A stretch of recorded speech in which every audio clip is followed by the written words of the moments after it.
Assalamualaikum warahmatullahi wabarakatuh. Bismillahirrahmanirrahim. Halo semua, kenalin aku Hasti Cantika Alda Rashid dari kelas 10-8. Aku absen 17. Di sini Hasta menjelasin atau lebih menceritakan tentang sejarah masuknya agama Islam ke Indonesia. Masuknya agama Islam ke Indonesia. Kapan sih masuknya agama Islam ke Indonesia? Tepatnya pada abad ke-7 dan abad ke-8. Agama Islam masuk ke Indonesia melalui sistem perdagangan dan pendakwahan. Wilayah Nusantara sangat luas, posisi geografisnya terletak di antara persimpangan jalur perdagangan antara India, Cina, dan Arabia. Maka dari yang pertama itu sulit untuk menentukan wilayah mana yang pertama kali menerima ajaran Islam. Oleh karena itu, ada diungkapkan oleh Ahmad Mansur Suryanegara dalam buku Api Sejarah Jilid 1 yang mencakup teori-teori, yaitu yang pertama ada teori dari teori Gujarat oleh Profesor Dr. Snowhorden. Menurut teori ini, Islam masuk ke Indonesia dari Gujarat.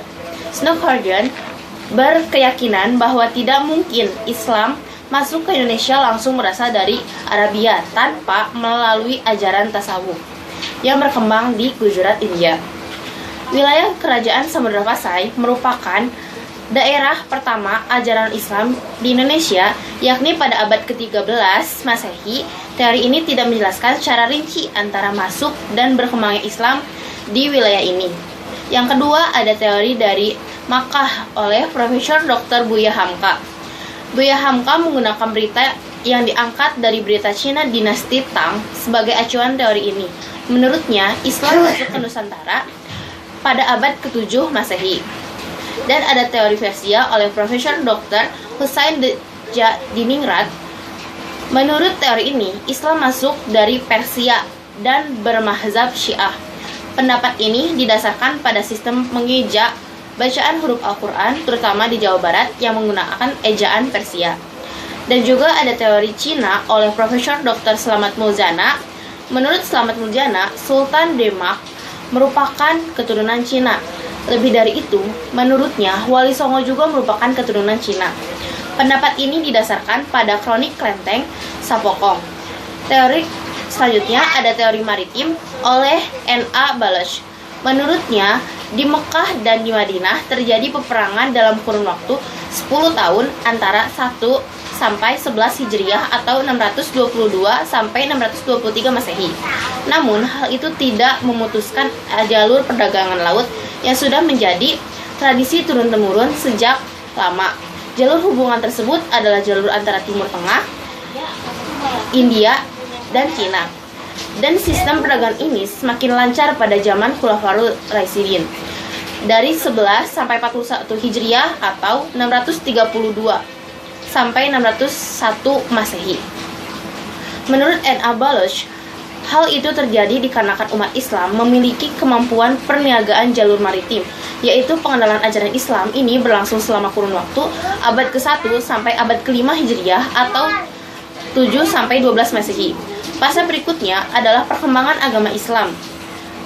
Ini berlangsung selama kurun waktu terjadi pada abad ke-6 Hijriah sampai ke pelosok Indonesia. Saudagar pribumi berperan penting dalam proses pengembangan agama Islam. Di pedalaman dimulai dari Aceh pada abad ke-9 Masehi dan diikuti tumbuh dan berkembangnya kerajaan Islam di berbagai wilayah. Dan yang kedua, ada perkembangan kesultanan di Indonesia. Masa perkembangan agama Islam adalah kurun waktu pada saat umat Islam telah membangun kesultanan sebagai bentuk kekuasaan politik. Sebagai contoh, Kesultanan Samudra Pasai di Sumatera Utara pada abad ke-13 Masehi, Kesultanan Leran di Gresik, Jawa Timur pada abad ke-11 Masehi. Perkembangan Islam di Indonesia semakin meluas seiring dengan banyaknya raja-raja Hindu yang memeluk agama Islam. Dengan demikian, terbentuklah Indonesia.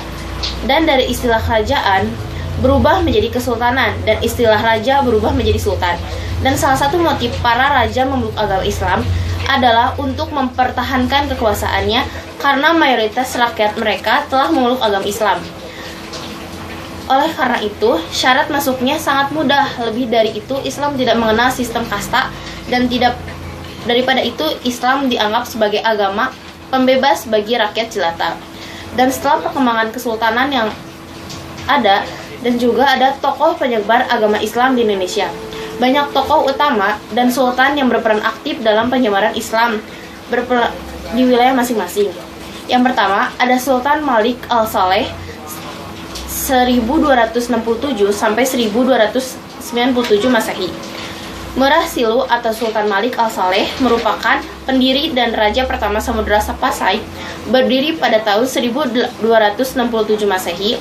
Merah Silu memeluk Islam berkat pertemuannya dengan Syekh Ismail dari Mekah.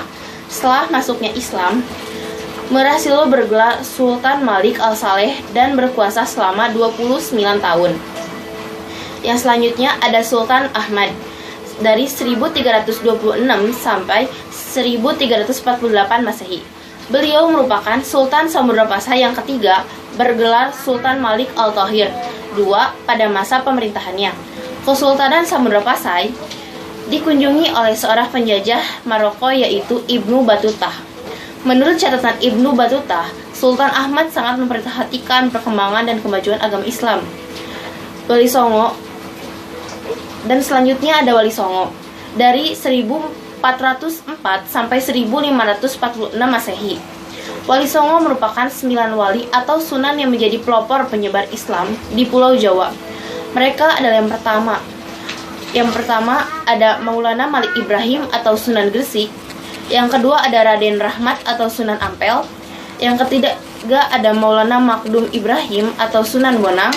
Yang keempat ada Raden Paku atau Sunan Giri. Yang kelima ada Syarifuddin atau Sunan Derajat.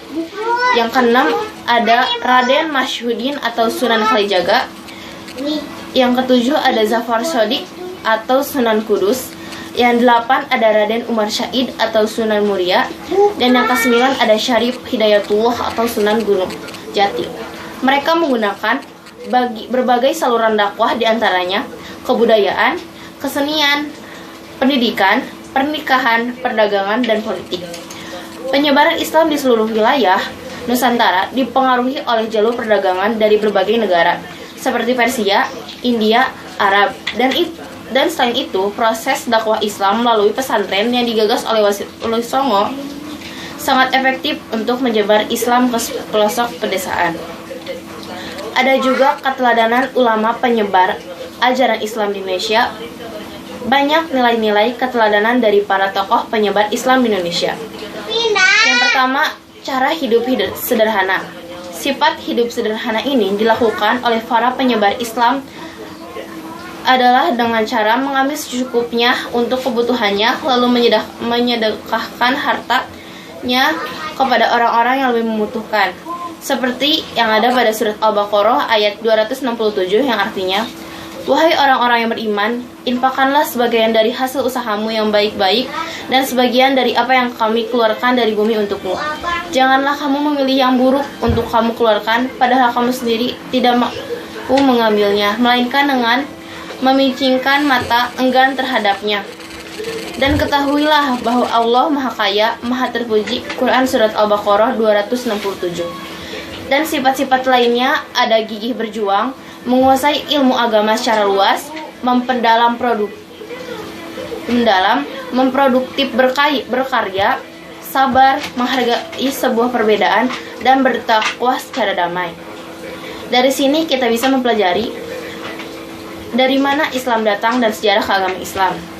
Sekian dari saya, maaf bila ada salah kata atau ucapan. Wassalamualaikum warahmatullahi wabarakatuh.